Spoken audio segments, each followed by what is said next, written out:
Thank you for tuning in and welcome back to Home Buying Tips. In today's episode, you'll learn about buying a house with friends.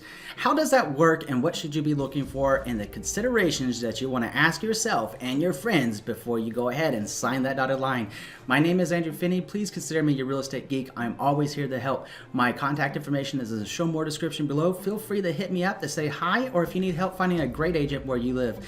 If you haven't already done so, please go ahead and subscribe to this channel now and like this video. Thank you. So let's go ahead and lead in with how does it work if you want to buy a house with your friend? Well, first of all, both of you are going to have to get a loan pre-approval letter together. So you're going to have to submit all your information over to a lender and your friend is going to have to do that too.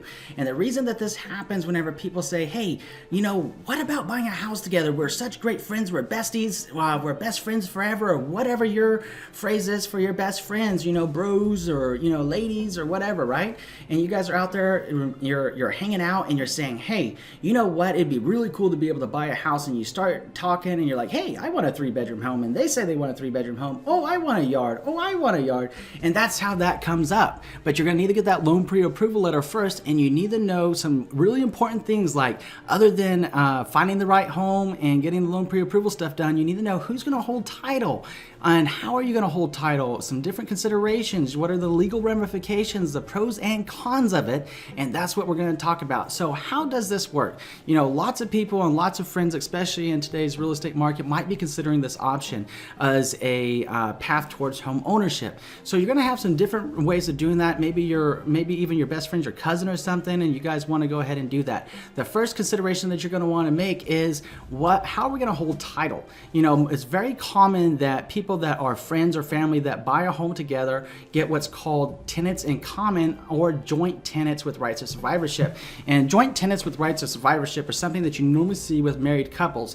And what that means in short is if you have a husband and a wife and God forbid something happens to either party, let's say something happens to the husband, that means that home is now transferred 100% ownership over to the wife, hence joint tenants being both tenant A being the husband, tenant B being the wife, jointly own that property with rights of survivorship to the surviving spouse, if you will. So tenants in common work a bit different than that. So how do you get in and how do you get out of a tenants in common relationship?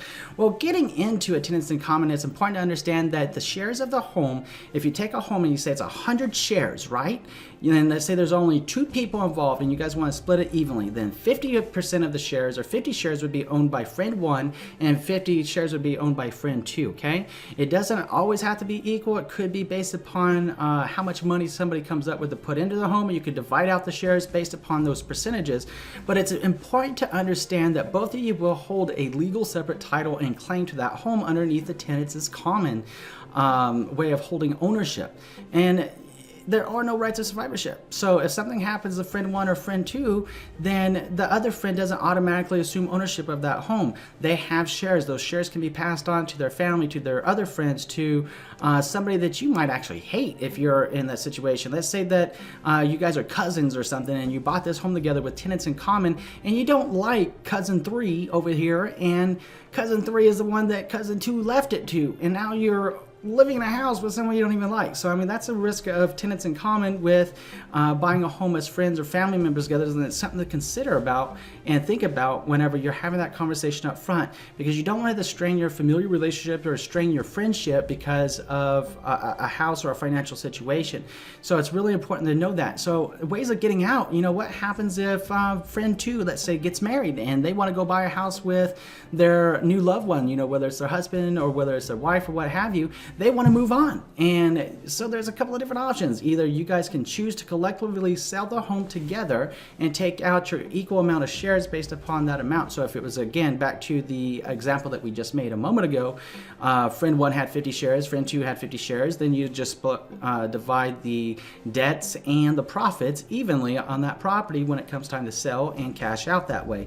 The other way of doing it is that friend 1 could opt to buy friend 2 out of their shares. So there's some different things there. Now, it's really important, a really crucially important thing for you to consider getting a home ownership prenup. Meet with an attorney. It's going to cost you about like $1,000 to set this up.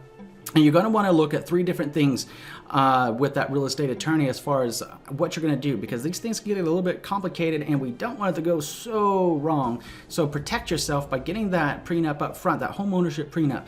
And the 3 things that you're going to want to talk to the attorney about, what are the ownership percentages and how are you guys defining that? How are you going to carry ongoing expenses? How are they divided? Your monthly sewer, your monthly water, all your utilities, your gas, your electric, all that good stuff, food even, how do you do that? You want all that stuff put into a contract about who's liable for maintaining what, the home maintenance of the property, how things are split with your homeowner's insurance, and what happens when one co-borrower wants to sell.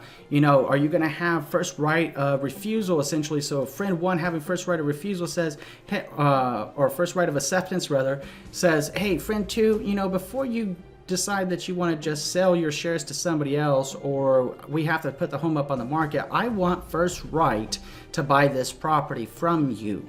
You want all that stuff negotiated in that contract with that real estate attorney. Again, about $1,000 right there could save you tens of grand, it could save you tens of thousands, hundreds of thousands of dollars, or whatever the case may be, because this process can go so very wrong if you're not careful. So plan it out now, please. And by doing that, you're going to be able to go ahead and move on with your home ownership dreams and goals, and it absolutely could be a good thing. So I don't want to dissuade you from it, but I want to make you aware of it and some different considerations about buying a home with a friend, with the realities. Sometimes, when's the last time you've seen people that were like really, really good friends, 10, 15, 20, 30 years or whatever, and then all of a sudden they're like non-existent to each other. They're like non-entity, like, yeah, I won't ever talk to that person again. Something happens, something blows up, right? You don't want that to be your situation. So to keep from having that situation comes down to that homeownership prenup, really careful consideration of whom you're going to decide that you want to buy a house with, whether it's your friend, whether it's your family, or whatever the case may be. You want to think this through up front, and it's really easy to get caught up in the excitement of buying a home. Trust me, I do it all the time, and I watch the excitement over families' faces and people's faces whenever they buy a home or sell one, and it's awesome. It's such an awesome experience, and we want to make sure that it stays awesome for you. So consider those things about, again, really important to know, how are you going to take title? What kind of loan are you going to get? How are you going to get approved? What kind of home are you going to get? And then the more concrete stuff, the ownership percentages, dividing up the expenses, and what happens if somebody wants to sell the property, what is going to take place next. It could be a risk, it could be rewarding, it can be whatever you want it to be, but plan it out ahead of time and be smart about it. If you have any questions about this, I'm going to put my contact information up. Feel free to reach out to me. I'm happy to help any way that I can. If you guys need help finding a great agent, let me know. I'll put my network of top agents nationwide to work for you. If you haven't already done so, I'd like to ask you to do 3 things. Number 1, please go ahead and subscribe to this channel. And number 2, please like this video. Number 3, please share this video around with somebody you know is going to be able to help. Thank you for watching today. In between now and next time, I'm wishing you and yours a lifetime full of love, wealth, abundance, and happiness. Looking forward to chatting with you again soon. Enjoy an amazing day.